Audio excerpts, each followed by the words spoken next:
तुलसी तुलसी तुलसी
हमारा भाई भतीजा की तरफ से भैया की तरफ से भी बड़ी बड़ी पुरस्कार।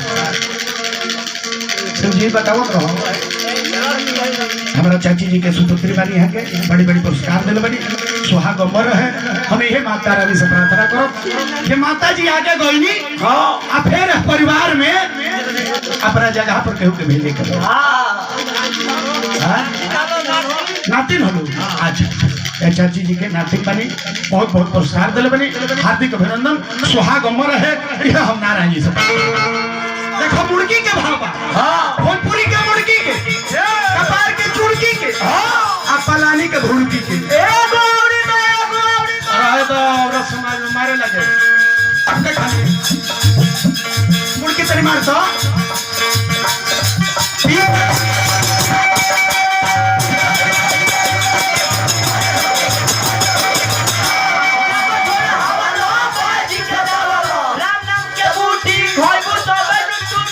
राम नाम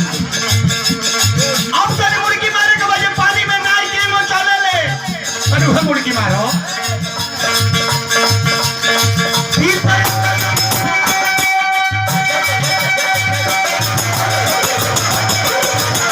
महाराज मन कर रही है तो ये बचर का वो पार हो जाए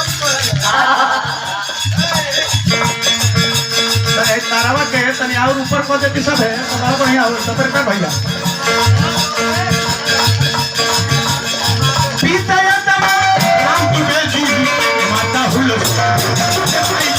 माता हुलस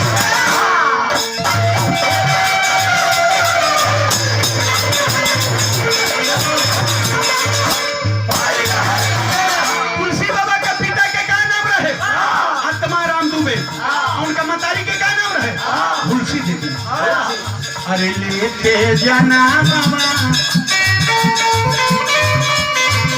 अरे अनाथ हो गईले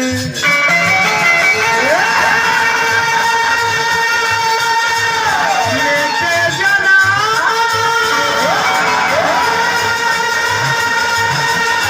अनाथ हो गईले